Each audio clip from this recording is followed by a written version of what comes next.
আসসালামু আলাইকুম। আমরা আসছি পানাম সিটিতে, আর পানাম সিটির এটা হলো মেইন গেট।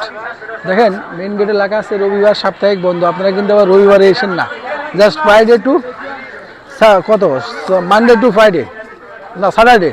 কেমন এখান থেকে দেখেন তো সোজা দেখা যায় এক সময়ের 12 ভূঁইয়াদের সাম্রাজ্য, এখন পরিত্যক্ত নগরী। এখানে কেউ প্রস্তাব করিবেন না, একটু ডিস্টেন্স রাখ, ডিস্টেন্স রেখে একটু দেখা। হ্যাঁ, আগের জীবনে তোর ছিল অসাধারণ।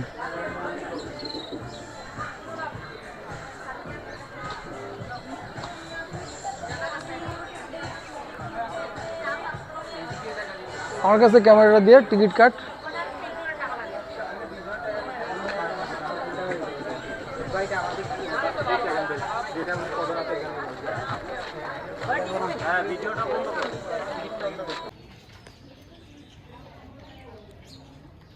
এক সময়ের দাম্পত্য জীবন ছিল এই বিল্ডিংগুলার, আর এখন কি অবস্থা দেখেন।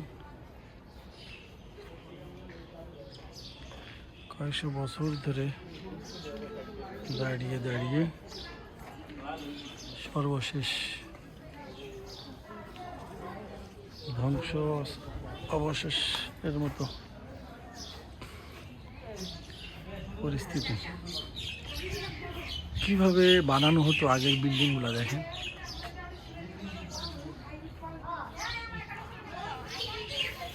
কি সুন্দর ঘাস।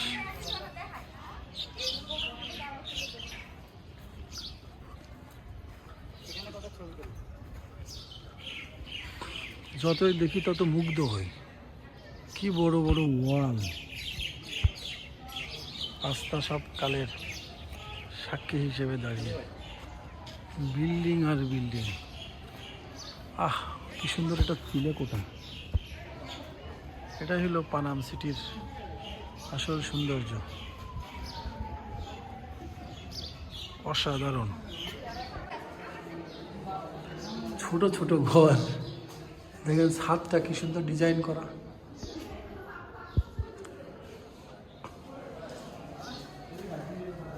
দেখলে একরকম ভয় লাগে। তারা সামনে দিয়ে পিছন দিয়ে, ও বাবা, অনেকগুলো কুকুর ঘুমিয়েছে।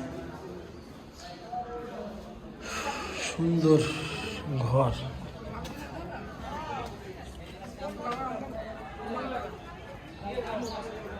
তাদের ঘরগুলোর একটা বৈশিষ্ট্য ছিল দেখেন, এই যে পরীক্ষা খননের মতো চারিদিক দিয়ে পরীক্ষা খনন করে সুন্দর করে ঘর বানানো। ভবনগুলো জরাজীর্ণতায় আচ্ছাদিত।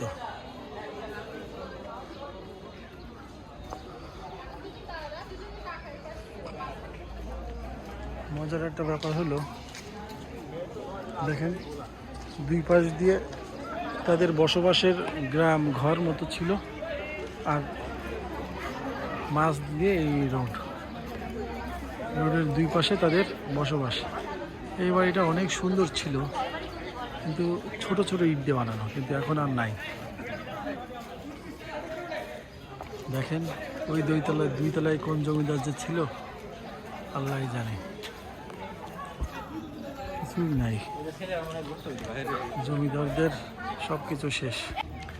দেখেন কারোর গ্রিল ছিল লোহার, কারোটা ছিল শুধু দেয়াল কাঠ আর ইট পাথরের। এটা আসলে পাথর ঠিক না, চুন সুটকি দিয়ে বানানো, কিন্তু ইটগুলোর সাইজ ছিল আগের আমলের ছোট ছোট।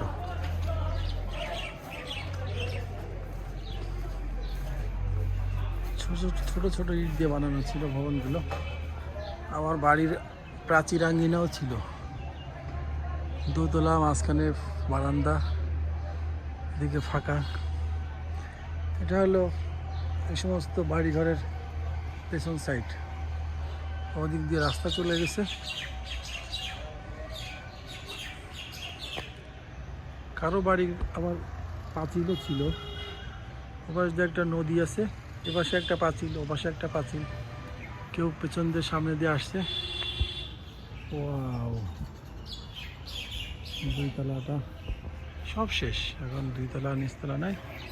তবে প্রত্যেক বাড়ির পেছনের একটা অংশ ছিল, দেখেন ভীতকর পরিবেশ। কেন জানি সবার ঘরের পেছনের একটা অংশ ছিল, তার মানে সামনে বাড়ি ঘর যাই ছিল, পেছনে জায়গা ছিল। দেখেন পেছনে ঘরও আছে, আবার এদিকে এত বড় আঙ্গিনাও আছে। পাশে যদিও বন্ধ, এদিকে যে বাড়িটা, এটা আবার দুই তলায় অনেক বড় একটা ছাদ আছে। আসলে তারা কেন জানি এত বছর আগেও এত গোছালো ছিল কেন, আমি এটাই চিন্তা করতে পারি না। আমাদের বর্তমান স্থাপত্যশীল শৈলীতে এত সুন্দর মানে পরিকল্পিত ভবনও দেখা যায় না। কি সুন্দর খোলামেলা আলোকসজ্জা, মানে তৎকালীন সময়ের আলোক প্রবেশের যে জায়গা সেগুলো তারা রেখেই করেছিল বিল্ডিংগুলো, এখনকার মতো না। পানাম সিটির এই জায়গাটার ভিউটা অসাধারণ। দেখেন আসলে পরিবেশটা এমন ছিল, দুই পাশে অসংখ্য মানুষের বসবাস, আর মাঝ দিয়ে রোড। সেই জমিদার বলেন যাই বলেন, তাদের সকলের বসবাস ছিল দুই পাশে। মাঝখান দিয়ে একটা বাজার করা, রাস্তাঘাট চলাচল।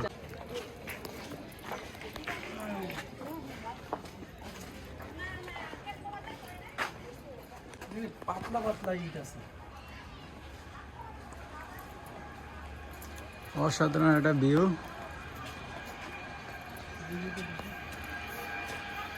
এগুলো ওয়াশরুম ভাই।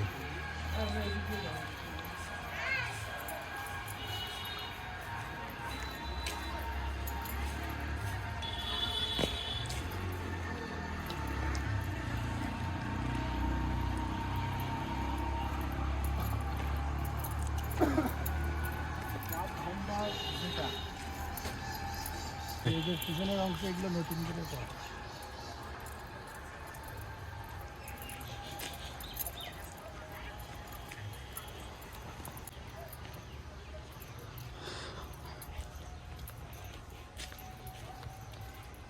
পকেট গেট দেখা যায়।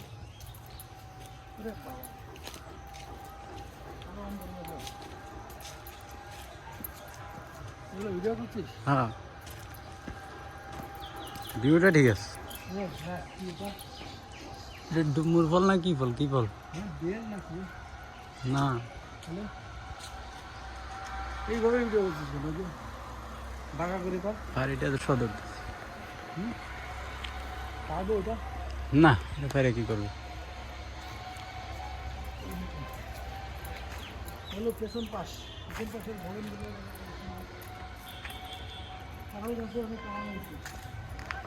গোষ্ঠীর একটাও ভাই জানাই ভাই।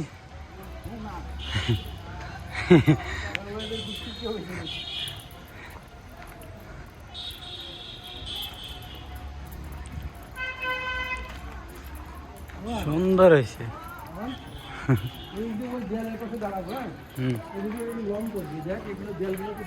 দেখাইতেছি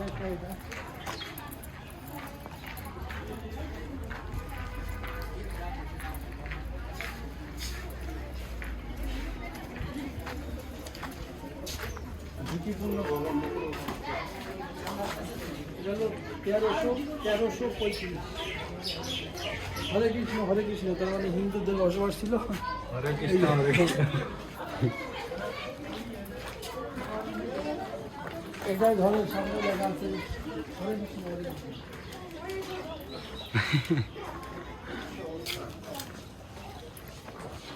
কথা হইলে মাইর হবে।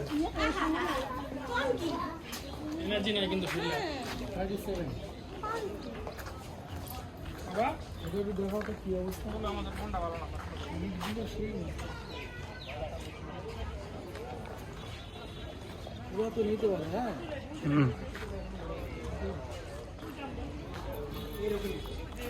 ওকে।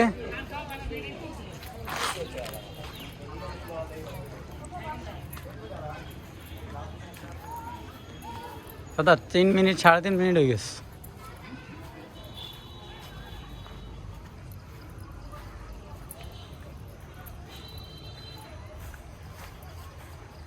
দেখতে পিছনের সাইড